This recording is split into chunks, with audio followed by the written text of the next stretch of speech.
really no place like home. That's an expression I've heard many times throughout my life.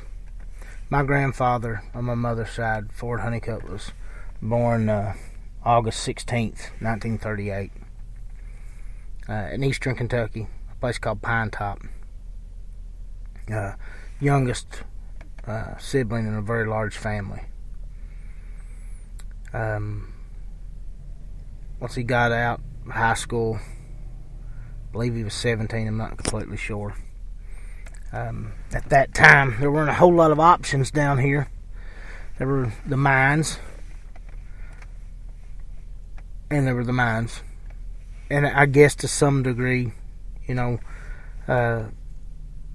you could do some small work and farm and things of that nature. But my grandfather married a woman and moved to Ohio. He went to Ohio to work for Ford Motor Company. He told me that when he first went in, you had to do a physical and things of that nature. He didn't weigh enough to work for Ford Motor Company. They wouldn't hire him because he was too skinny. And he was small, But hard work and malnutrition will do you that way. And a lack of a gluttonous environment like we live in now. But my grandfather told great stories, and I don't know how much of everything he said was true, because it wasn't always intended to be true, just often to be entertaining. But he did have to go back multiple times, I know that for sure. And he told me they had allowed him to come back multiple times because he was a hillbilly. And they wanted hillbillies, and they wanted them bad. Finally, he goes back, and he passes because he puts rocks in his pockets. I don't know if that part's true or not. I like to think that it is, but I'm not sure. But something he said when I was younger that kind of just caught my eye was they liked hillbillies. They liked hillbillies. And I asked him, I said, well, what do you mean by they liked hillbillies? He said, well, they liked hillbillies because we outworked everybody. Everybody they had, we could work harder than. We would come out and we came from nothing. Working hard for a mountain person was an everyday fact of life in those days. So when you went up there and you were in this at least somewhat environmentally controlled atmosphere, you weren't out in the weather. It may get hot in the summer and cold in the winter, but you weren't stuck outside. And you weren't a mile down in 30-inch cold. It was easy to perform at a high level because all they'd known their whole life was hard work. That allowed mountain people to excel at this type of work. My grandfather gave me a really good analogy once. It's early 2000s. Maybe mid-2000s. And there'd been a guy in the store complaining about immigrant Mexican workers taking mining jobs and working for less. He went on and on, and my grandfather had known his father. And my grandfather said, that's a shame. They shouldn't let them come in here and do that. And that man said, well, if the union was still here, they wouldn't. My grandfather said, I retired from the union from Ford Motor Company. And he said, and them guys got done the same way, even though they had a union. Immigrant workers coming in, working for less money and working harder than them and doing more than they done and getting rewarded for it. He said, me and your dad was two of those guys. We came in and we outworked northern workers. We worked cheaper. We worked harder. And we took their jobs. He said, we were in a bad place. We were down here and there wasn't nothing down here. No jobs, no work, starvation and hopelessness. But you could go north and there were jobs and plenty of jobs in Ohio, Indiana, Michigan. And then there was hope. And maybe those Mexican people, maybe they were in a hopeless spot with no work, no food, no hope for anything better. Maybe they just come to take your mining job because of that. It wasn't a popular belief that my grandfather held in this area. My grandfather was an odd guy because he had very different views on things, views I didn't hear from other people. And that was one. And I look back at that and I guess, that was kind of him saying we were the immigrant workers to the north. The mountain people were the immigrant workers to the north. And around the time that my grandfather was going to Ohio to work, from there and for the next probably 20, 30 years, probably 20, there was this great migration, especially right around the time he went. This great exodus of workers, of people from eastern Kentucky leaving and going north. Every Saturday morning, my grandfather's hardware store when I was little, my grandfather and a bunch of other gentlemen his age or older who had retired would get together and talk all the time. And it became very apparent to me that almost all these men had lived somewhere else. Born on Pine Top or born close to Pine Top, moved somewhere else, just like my grandfather. Either Ohio, Michigan, Indiana, something of that nature. Worked in a factory, had a family, retired, and come home. Some of them brought wives with them who had been from the north and come down here. Many of them married women who had went north with their parents and come back here. One of my favorite gentlemen to talk to is a gentleman named Don Arnold. And Don Arnold's the exact opposite. His wife's family from down here moved north. I don't know the circumstances, if it was for work, what it was. But she brought him back. So he's a transplant in reverse. But I noticed this as a young age, that you have this mixture of people that stayed and worked the mines and the people that moved off. And I wasn't there obviously to see, but I wonder what kind of impact that had on this area, on this region, with such a loss of population of young working age men moving north to pursue a career.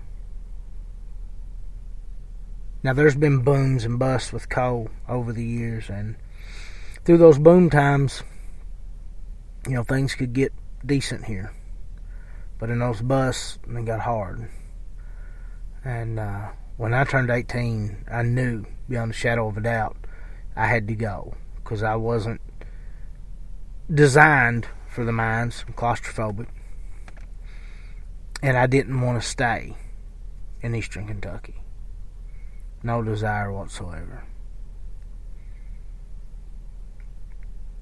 I moved.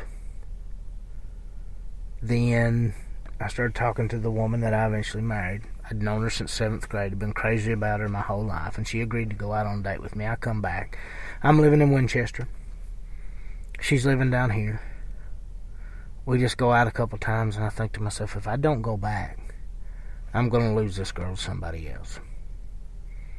I'll go back. I'll con her into marrying me, and then I'll get out of there. That was almost 20 years ago. It was 19. I've been back here 19 years. I wasn't even gone a year. I left for a lot of the same reasons my grandfather left. A job, a career, things of that nature. I came back and stumbled into a career that's over now. I'm 38, and it's basically over. And I'm starting again. I'm going to have to. I'll never have a career like those gentlemen had that left.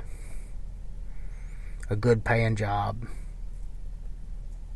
to the point where I can retire and steady and dependable. Those jobs, those types of jobs for those same companies no longer exist. They've been gone for years now. But things in my grandfather's eyes, he's been passed away now for a while, but even by the mid-2000s, to him, this place, when he left, had nothing. There was no real potential for him there. And he left and come back, and he started a small little grocery store and hardware store. Gentleman down the road who had stayed here and worked for the gas company named Shot. He had a gas station, and he'd opened after retirement, and there was a grocery store up above us, and my grandfather had a pool hall, and when I was younger they had tanning beds, and he had a furniture store at one point. He had left this situation to where this large group of people left to go build life somewhere else because there was nothing here, and then those people came back and with them brought their retirement money and families who were supported financially off something besides coal and had the ability to retire, and they built this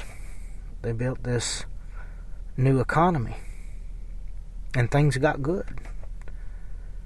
And then those people started to die off, and coal went bust again, and the only money that really had been introduced into the economy was the retirees. There hadn't really been any other money introduced, and then I look at it now, and maybe that's what happened. Maybe that's the death of when in early 2000s my grandfather looked at me and said, "It's as hopeless here now as it was when I left. Please don't stay." I love Eastern Kentucky. It's home. And there's a lot of parts of Eastern Kentucky, a lot of people working really hard to revitalize it, and they're doing really great things, and things are really changing and getting better. But I think my grandfather just feared that, what if it didn't go that way? Because it wasn't going that way in the early 2000s. And it's slowly going that way now, because it's hard. It's hard work. And I can't criticize the work because I'm not doing the work. It's hard work. I made my attempts to try to get things going, and a lot of the people don't want things to change, and that makes it hard, and that makes it disheartening. But those same people that left in this great big migration came back and brought with them a new economy and a new growth, and kind of helped to change the landscape, even if it was short term. Because the 90s here seemed very different to me than the 2000s. Of course, the opioid issue and big pharmaceutical and doctors pumping opioids in here as hard and fast as they could didn't help things. But I think the situation was coming regardless. I think that opioid addiction is symptomatic of what was happening economically. And, if you take somebody and put them in a room with no door and they can come and go as they want, doesn't really matter how small the room is. They know they can come and go. Sometimes they feel okay, but if you take that person and put them in there and you shut the door, it gets a little worse. If you lock the door, it gets claustrophobic. Sometimes I think that's the way it feels in Eastern Kentucky, that when things were going good and the economy and coal was going, it felt like that door was open. But when coal would bust and the opioid epidemic hit, it felt like somebody slammed that door shut. And you felt trapped. I don't think these older gentlemen who left with my grandfather left because they felt trapped. I don't think they wanted to leave home at all. Heard a lot of them say, I've heard more discussion about this very topic in my life than probably any as a child. And I heard a lot of them say they were scared. Heard a lot of them say they didn't want to leave. Heard a lot of them say they were up north when their mommies and daddies died. Heard a lot of them say they worked their double shifts up north so they could send money back home. We were watching the news one evening, my grandfather and I, and they interviewed a Mexican gentleman, and he was talking about working and sending money home, and my grandfather said that's how they get the jobs. That's how they take jobs from people. It's not just because they work cheap. It's because of that drive, it's that desire to help their family, to do better, because they've seen how bad life can be. It makes me wonder what the poverty level was like here at that time. Because we have poverty issues now. We're not the worst in the state in the county I live in, but I think the worst in the state is in what they call the coal fields and what they consider eastern Kentucky. And I was class of 2000, and obviously population hasn't grown very much in this area, and I don't know if it's due to people not having as many children right now, or if it's due to migration. But the number of kids in local schools is definitely down. The number of people haven't grown significantly in the mountains, even though obviously there was seemingly it appeared to be a population increase, or at least compared to now in the 80s and 90s. But I know that teen pregnancy is down, things of that nature. But that's a nationally as much as locally. But it seems like we have less children, less people. And I know that myself, people I graduated with, and people I knew, a lot of those people have moved. Albeit to other parts of Kentucky, but some of them have moved away altogether.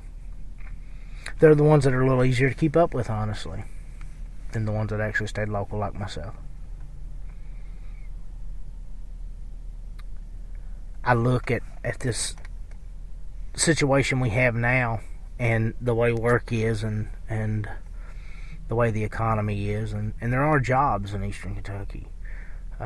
Surprisingly, I was laid off last year in February, and there were a lot of jobs. They're not excellent paying jobs, but I think that's very true. I'll be honest with you, we've been on a job hunt lately with our son's Ashburgers. It's hard for us to move, or we probably would have moved for work, but these expats that I went to school with, these people who've left eastern Kentucky, a lot of them left in the same way that my grandfather did. Just instead of Detroit or Ohio or Indiana, now it's Toyota and Georgetown. My sister and brother-in-law are down there, and we have neighbors that my mother was very close with when I was growing up. They're down there. People I went to school with that are down there. So the trend is still very much there. I just wonder if these people will retire and come back and bring a completely separate economy back with them. Because I believe we're close to the last generation of retired miners. And I believe we're close to the last generation of retired state mine inspectors. According to the news, coal came back 4 or 5 years ago, and by coming back, it brought back 700 jobs to the thousands and thousands it lost. So, I think the years of boom and bust with coal are over. And gas work, which was kind of like the second tier of that, is fading away. There's a company I worked for, contracted for, and have worked for on and off for almost 15 years that, they had $35, $38, $40 an hour jobs, a month's worth of vacation, just ridiculous insurance and retirement, and those jobs are gone, and that company's gone and sold out, and the new company's looking to hire back at $16 an hour and less benefits. And those guys who didn't get their retirement out in time from that old company went from having $400,000 and $500,000 banked up in retirement to having $90,000 once the stock dropped from that former company, because it went bankrupt after selling. So economically, we're going back into a lull in a lot of ways. Now, there's a lot of local business and infusion of local things coming in, and those are all good. There's a lot of art and culture coming in. And there's a lot of people who genuinely love being here and would want to be nowhere else. And for the rest of us that are here enjoying what we do have, it's thanks to those people, because they're the ones making the difference. I tried and was disheartened, but a lot of people don't give up.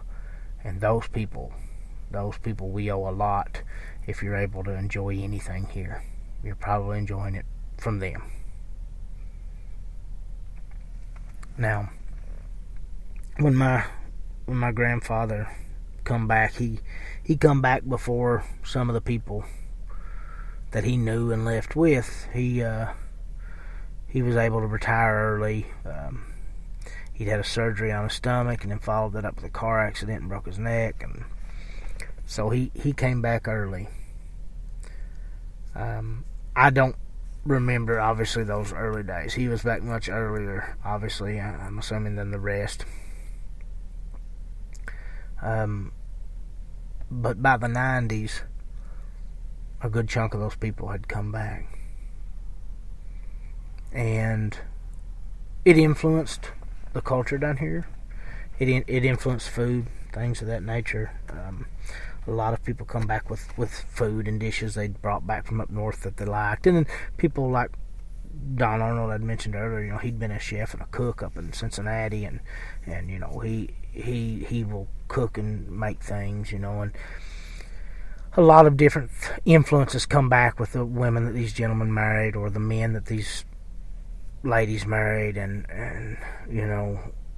influenced many different things, and that's a podcast all on its own.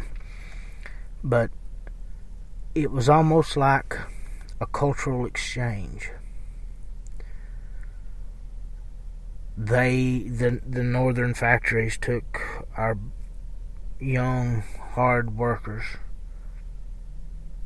and left an older generation and a generation of young miners to stay here. And we went up there, and these people from the mountains, these hillbilly workers that all these factories were fighting for, outworked and outproduced most anybody they put in their path. And in return, we got this economic boost after their retiring. I wonder if that's going to be reciprocal, if it's now their kids have moved off, because I've run into a lot of people in my generation who have moved off and come back much quicker. One thing I noticed from job hunts away from here is often, the issue here is finding a job if you want a comfortable, it depends on the standard of living you want. It's hard to get sometimes higher pay. I've been very fortunate, but I've looked since being laid off, and it's hard to find higher paying jobs to get into a different level of comfort. But the cost of living is extremely cheap. Whereas if you just go to Lexington in Kentucky, for example, I've looked down there, the pay somewhat better. Often, there's more opportunity to get up into the better pay, but the cost of living is substantially more. So there's that trade-off. Are we ever really getting out of this rut? It's just a different version of the rut. Scenery's different, environment's different, but it's still the same rut. I don't know. But my grandfather expressed that it was a drastic change for him and his his ability to have a family and to support a family, to be up there. And it's important to note that all these people that left, they possibly would not have been able to either marry, meet, and have the kids that they had. More than anything, maybe even had a family had they stayed here. You know, it's not to say that they couldn't, but the stress or the amount of income. And again, if they were here during a boom, I mean, my goodness, you could make more here during a coal boom than you could probably in the factories for that short period of time. That's the thing about coal and coal booms here in Eastern Kentucky is the money in the past has always been really good. You know, I mean, you look at the yearly salary in a boom, you know, prior to my birth in the 80s, of a full-time coal guy in the boom, it's going to dwarf almost any other salary around, especially the state salary of the state men working alongside him and inspecting for him. You know, but there's a cost, you know. Every mountain around us is slipping and falling in, you know, and we've got nothing left to bargain with because the coal's all gone. So there was a cost to that. There's also a cost to losing your people. There's a cost to losing your people, to leaving, you know. To me, looking at, and again, this is purely opinion and based on what I see. It has nothing to do with any statistical numbers. The numbers of kids in schools are down. The number of people I see out are down. Population seems about the same. Growth in certain areas seems non-existent. If anything, it's nothing but loss. There is growth, however, in some areas that I see. I don't think it outnumbers the lack of growth. I mean, you've got areas like Whitesburg and their local businesses and things. It's amazing what they're doing. I know Hazard's trying to make that same move with their Main Street. Currently, their rent is ridiculous, and they've got people just holding on to buildings for tax purposes, and that's not helpful. There's a lot of haves and a lot of have-nots, and that's true everywhere. It just becomes more amplified and true in small areas like this. And a lot of times the reaction to that is that exodus. I thought about this episode a lot because I was just looking at some notes and stuff I took, and I've got statistics on jobs in Eastern Kentucky throughout decades and jobs there and income, and I've got population, and it doesn't really mean anything. I try to sit down and do these professionally. I try to sit down and do these with all these different notes and numbers and statistics, and it never works that way. It's conversation. I wish I had someone, you know, to bat these back and forth with. It's just really hard to get up with people and do things together. But to me, this is a beautiful story. For that snidbit in time, for that little chunk of time, for these people, it's an interesting tale, if nothing else. It's, you know, and it's kind of, I don't know, maybe unique to Eastern Kentucky, even though it's probably happened in many other places. It's unique because of the people and the situation, but for all these people to have this common thread tying them together, and for a good chunk of them to come back, you know. And I'm only speaking about let me give you, if you're not from Eastern Kentucky, give you a kind of a reference idea on Pine Top. Pine Top is a place you drive through. We don't have you know, that store I mentioned, the grocery store, the gas station, and my grandfather's store. They're all gone. They've been gone for a while. They're all that stuff left is that generation's leaving, passing away, getting to the point they just can't work anymore, and then that stuff leaves. There's no one there to take it over. But Pine Top, I don't know. how many miles it is long, but it's basically a big holler with other hollers coming off.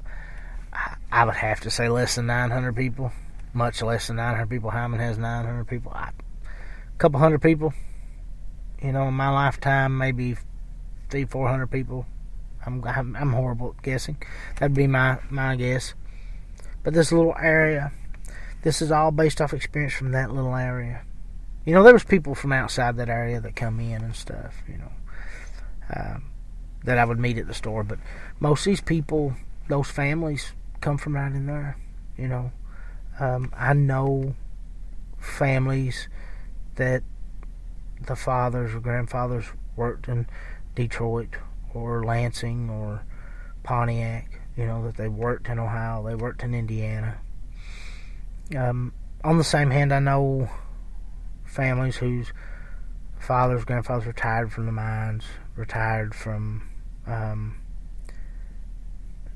the government, state mine inspector or gas company, so I know I've seen both sides, and it's an interesting dichotomy that the people are very much the same, but their beliefs on work and their beliefs on certain social things are different due to the different paths they've had to take. And it was a beautiful thing as a kid to be able to sit and listen to these men talk. And I say men because that's just who was generally in the store. I know some of the women, much less, but know their stories and am in awe of those, but I just didn't have the exposure to them. But to sit and hear this stuff, that's something I truly appreciate and something I reflect on all the time. There's an interview I did. I've looked at 2 interviews I've done for the book, and now this is the second time in a podcast I've mentioned this great migration, so to speak. I've thought often about writing a book on it, but the problem with it is my connection to it is more personal, and it's really hard to express that personal connection. See, it's not an informational thing.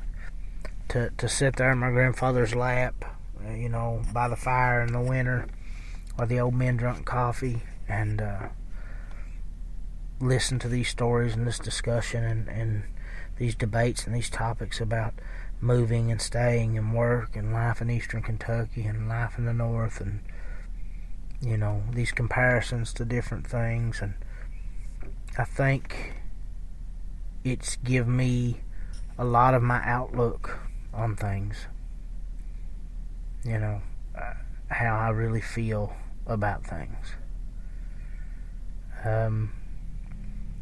I think it's what gave me the desire to want to move, is my grandfather's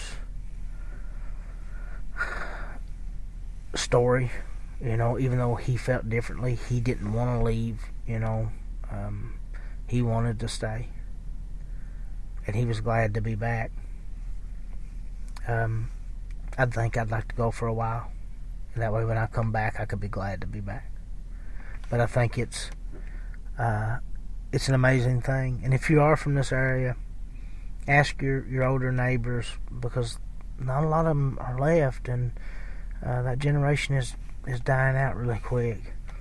Or family members or neighbors, and talk to them and see, there's probably somebody in your family or locally that's done the same thing that and it's wild that it was this one time period.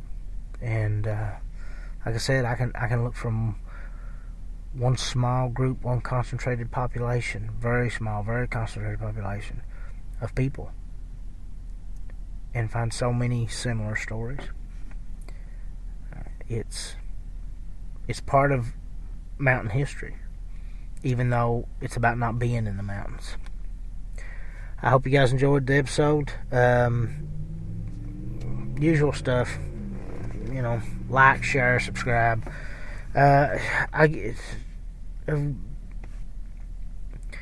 apparently, and this is not me griping, I'm glad that there's people that pay attention. I don't pay attention.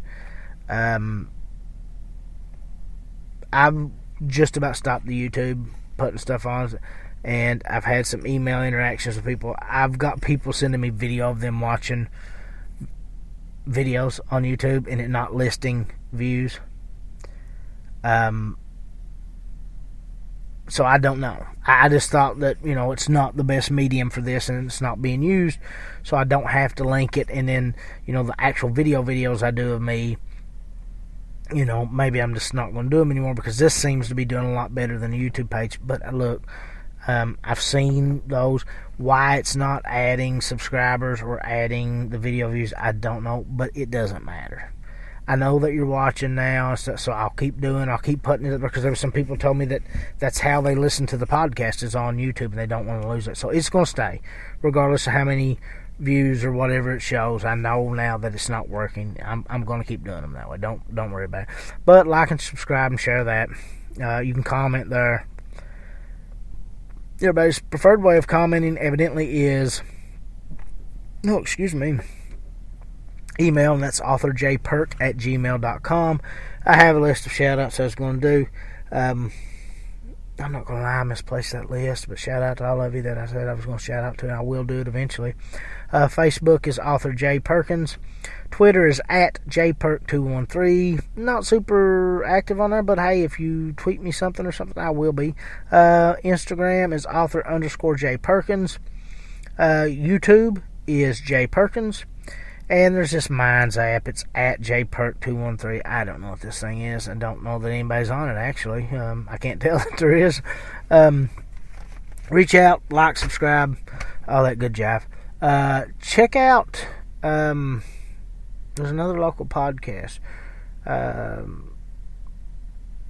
Raving Television Addict. It's available on iTunes, I know, because it's how I listen, but he also has a YouTube channel. It's a great YouTube channel. I don't know if it's on there, but the YouTube channel is Richard Hall, I believe. But Brad and Mug do a great job on there, and it's very entertaining and very different than this serious BS you just listened to. It's fun and lighthearted, and they still get some great discussions in on some topics, and it's a very unique point of view, and I like that. Red Spotted Newt, Hazard, Kentucky, READ, Red Spotted Newt. It's the best bookstore in the world. I just went in the other day and bought some books. I got my Charles Bukowski book. She appears to be able to order almost anything you want. So if she doesn't have it, just have her order it.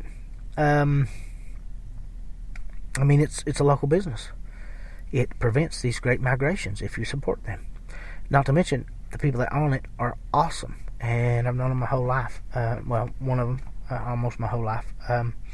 But again, great people, great store. Check them out. It's the only place in Eastern Kentucky my books are available.